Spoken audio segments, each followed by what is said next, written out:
नमस्कार साथियों, मैं आपका दोस्त सुनील कालवा एक बार फिर से आप सभी का हार्दिक अभिनंदन करता हूं। साथियों, हम पिछले 2-3 क्लास में हमने आर्थिक समीक्षा के कुछ आंकड़े पढ़ रहे थे। आर्थिक समीक्षा की क्लास चल रही है जो लगभग राजस्थान के सभी भर्ती परीक्षाओं के लिए उपयोगी है। आज हम उसी कड़ी को आगे बढ़ाते हुए कुछ आगे और इम्पोर्टेंट तथ्य देखते हैं जो एग्जाम की दृष्टि से काफ़ी महत्वपूर्ण होते हैं।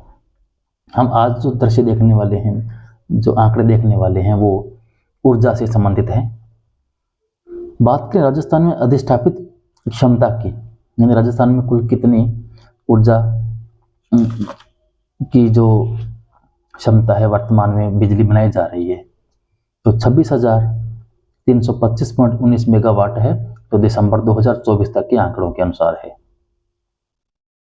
यानी वर्तमान में राजस्थान में सभी प्रकार के जो संयंत्र है, चाहे तापीय है, जल विद्युत है, गैस है, सौर ऊर्जा है, सभी को मिलाकर 26,325.19 मेगावाट बिजली उत्पन्न की जा रही है। इनके अंदर सर्वाधिक योगदान जो है तापीय ऊर्जा का है। तापीय ऊर्जा यानी जो थर्मल पावर प्लांट से जो बिजली बनाई जाती है उसको तापीय ऊर्जा कहते हैं और सर्वाधिक योगदान इसी का है। हम इनका विवरण देखते हैं कि किस प्रकार ये आगे विभाजित है। सबसे पहले है राज्य की समय की या भागीदारी की जो परियोजनाएं हैं उनसे कितनी बिजली राजस्थान में बनती है। तो भाग ए के अंदर तापीय आता है जिसका योगदान है 7,830 मेगावाट। तापीय संयंत्रों से कितनी होती है 7,830 मेगावाट। जल विद्युत संयंत्रों से बिजली बनती है 1,017.29 मेगावाट। ये मेगावाट में है सब। और गैस ये संयंत्रों से मिलती है 600.50 मेगावाट। तो कुल मिलाकर देखा जाए कि राज्य की जो समय की भागीदारी से या समय की जो परियोजनाएं हैं उनसे कुल 9,447.79 मेगावाट बिजली बनती है। प्रश्न आपके सामने यहां से एक का भी उठाया जा सकता है, इसका भी उठाया जा सकता है, इसका लिया जा सकता है या पूरा इसका लिया जा सकता है कि राज्य की समय की या भागीदारी की परियोजनाओं से कुल कितनी बिजली उत्पन्न की जाती है या क्षमता है। तो वह आपकी 9,447.79 मेगावाट है। ये तो हुई राज्य की समय की या भागीदारी की परियोजनाएं। अब हम देखते हैं केंद्रीय जो परियोजनाएं हैं उससे राजस्थान को कितनी बिजली मिलती है। तो सबसे पहले आता है नाम तापीय का। तो तापीय संयंत्रों से राजस्थान को 1,916.37 मेगावाट बिजली मिलती है। तो जल विद्युत है उससे 740.66 मेगावाट की बिजली मिलती है।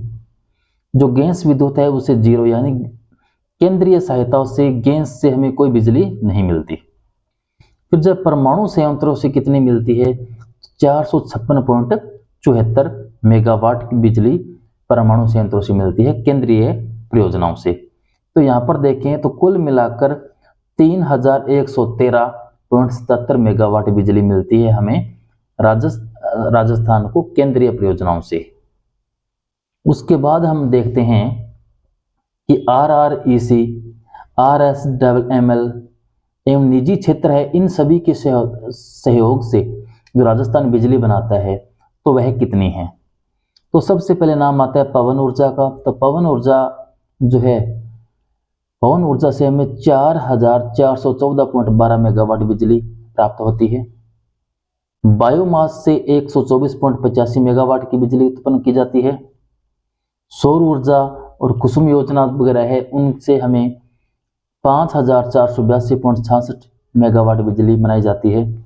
और जो तापीय या जल विद्युत है उनसे 3,742 मेगावाट बिजली प्राप्त की जाती है।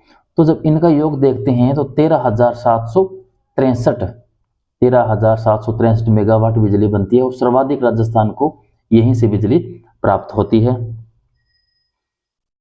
तो सर्वाधिक राजस्थान को बिजली यहीं से प्राप्त होती है। और अब देखते हैं कुल कितनी बिजली, अभी बात की थी हमने सबसे पहले ऊपर कि अधिष्ठापित क्षमता कितनी है राजस्थान की 26,325.19 मेगावाट।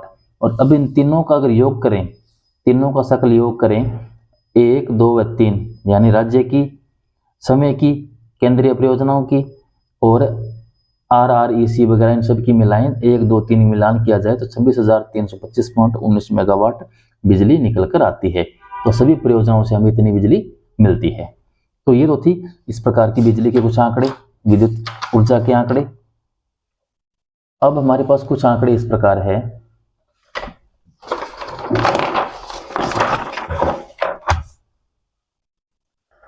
एक योजना है PM सूर्यघर मुफ्त बिजली योजना।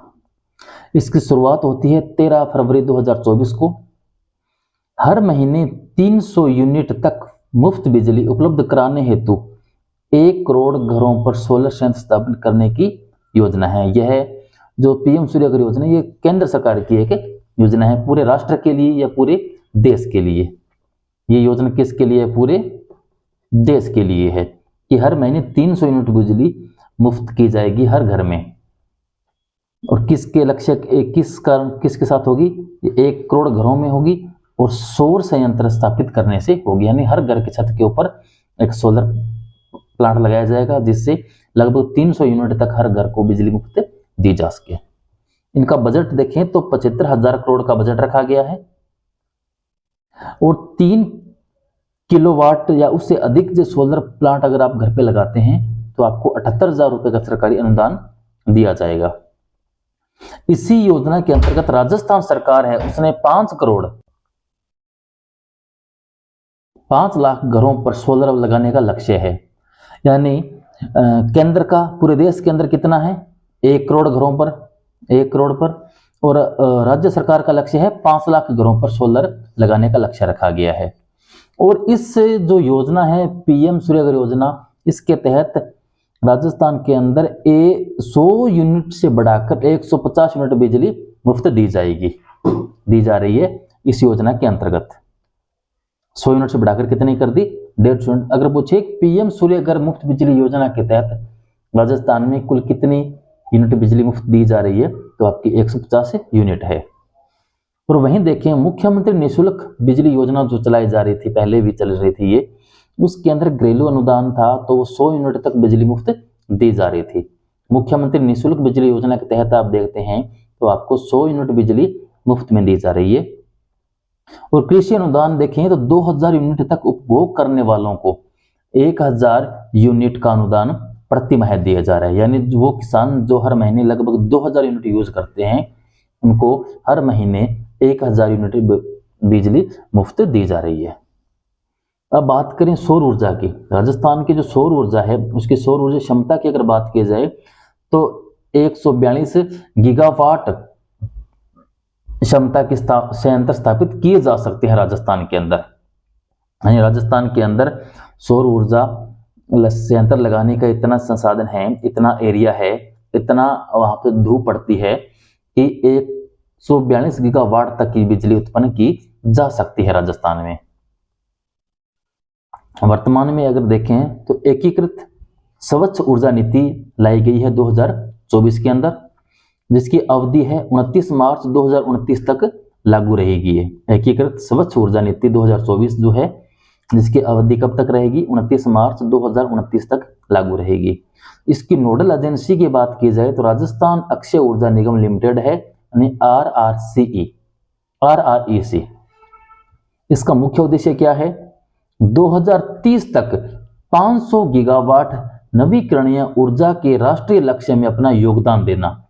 यानी हमारे जो देश है, राष्ट्र है, उसका एक लक्ष्य है कि 2030 तक हमें 500 गीगावाट नवीकरणीय ऊर्जा से बिजली बनानी है। नवीकरणीय ऊर्जा यानी आपके सौर ऊर्जा, पवन ऊर्जा, बायोमास ऊर्जा, ये जो होते हैं संयंत्र होते हैं, इनसे जो बिजली बनाई जाती है उनको नवीकरणीय ऊर्जा कहा जाता है। और इनके माध्यम से हमारे केंद्र सरकार ने लक्ष्य रखा है कि 2030 तक हम 500 गीगावाट ऊर्जा बनाएंगे। उसके अंदर अपना योगदान देने के लिए हमारे एक योजना लाई गई है।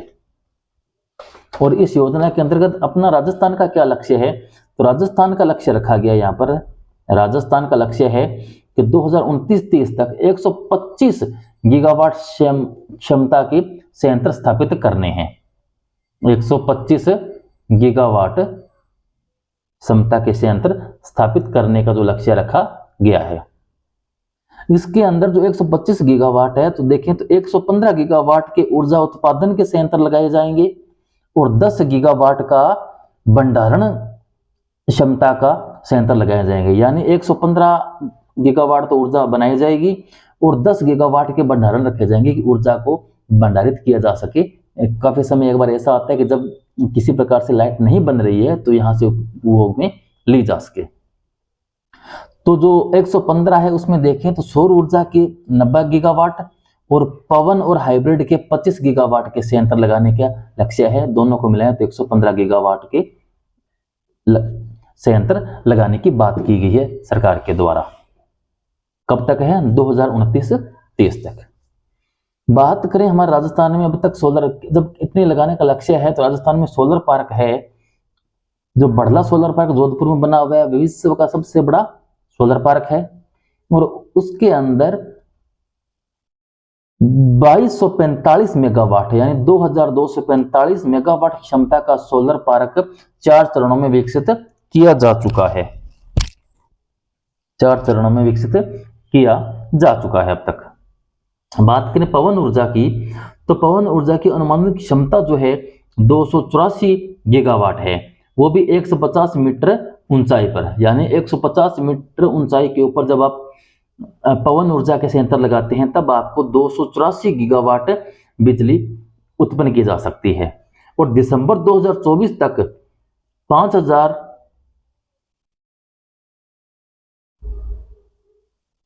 5209 मेगावाट क्षमता के संयंत्र स्थापित किए जा चुके हैं।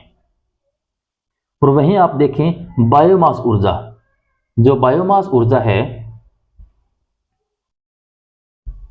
बायोमास ऊर्जा देखें तो इसके स्रोत क्या है? सरसों की तूड़ी और विलायती बबूल जो है उनसे बायोमास ऊर्जा बनाई जाएगी। और दिसंबर 2024 तक 128.45 मेगावाट क्षमता के 14 बायोमास संयंत्र स्थापित किए जा चुके हैं। और प्रथम बायोमास संयंत्र जो है आपका पदमपुर श्रीगंगानगर में स्थापित किया गया।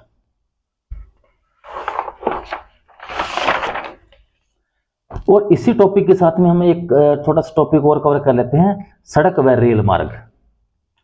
बात करें सड़कों की तो राजस्थान के अंदर कुल 3,17,121 किलोमीटर लंबी सड़कें हैं मार्च 2024 तक। प्रश्न आ जाए कि राजस्थान में मार्च 2024 तक कुल सड़कों की लंबाई कितनी है, तो 3,17,121 किलोमीटर है। सड़क घनत्व देखें तो 92.66 किलोमीटर राजस्थान में सड़क घनत्व है। मार्च 2024 तक 39,408 गांवों को सड़कों से जोड़ा जा चुका है, जो कुल प्रतिशत देखें तो 91.9% है। यानी राजस्थान के जितने भी गांव हैं उनमें से 91% गांव ऐसे हैं जो सड़कों से जुड़ चुके हैं। संख्या पूछें तो 39,408 गांव हैं। जो हमारी 31,721 ये सड़कें हैं, कुल सड़क है, उनके अंदर देखें तो अलग अलग भागों में देखें तो राष्ट्रीय राजमार्ग जो है वो राजस्थान के अंदर 10,790 किलोमीटर लंबे फैले हुए हैं। राज्य जो राजमार्ग है उनकी लंबाई देखें 17,376 किलोमीटर है। मुख्य जिला सड़कें हैं उनकी लंबाई 14,372 किलोमीटर है। और ग्रामीण सड़क जो है उनकी लंबाई 2,06,318 किलोमीटर है। तो कुल मिलाकर 3,17,121 किलोमीटर है, वो इस प्रकार से विभाजित सड़कें हैं। तो ये हुई सड़कें। फिर है राजस्थान राज्य सड़क परिवहन निगम जो है उसकी स्थापना होती है 1 अक्टूबर 1964 को। 1 अक्टूबर 1964 को। और इन्होंने क्या कर रखा है कि महिलाओं और वरिष्ठ नागरिकों को वर्तमान में 50% आरक्षण दे दिया है। पहले यह आरक्षण 30% था रोडवेज बसों में। यानी राजस्थान राज्य पथ परिवहन निगम जो बसें हैं उनमें यात्रा करने पर महिलाओं को और वरिष्ठ नागरिकों को 30% किराए में छूट थी। वर्तमान सरकार ने क्या कर दिया, इनको 50% छूट दे दी है।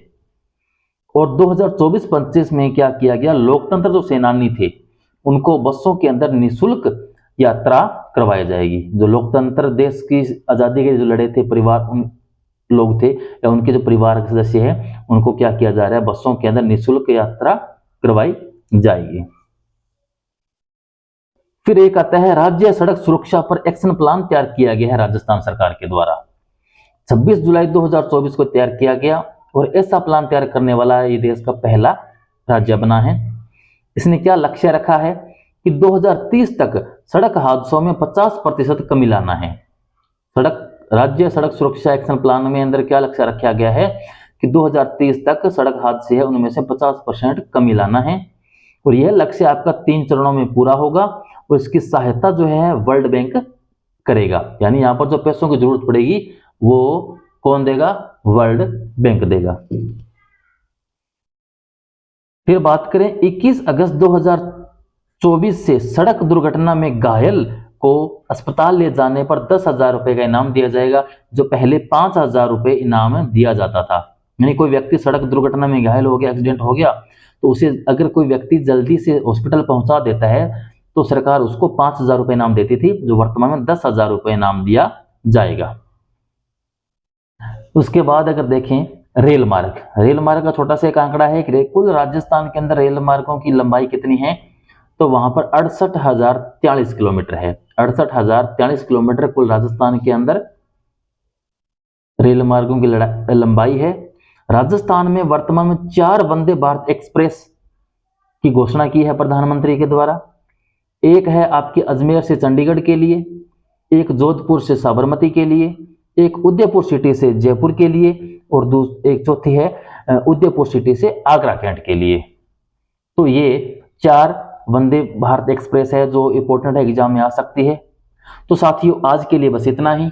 अगर आपको मेरी क्लासेस पसंद आ रही है तो प्लीज मेरे चैनल को सब्सक्राइब करें, अपने दोस्तों को शेयर करें, कुछ प्रश्न पूछना हो तो कमेंट करें। पढ़ते रहें, मस्त रहें। धन्यवाद।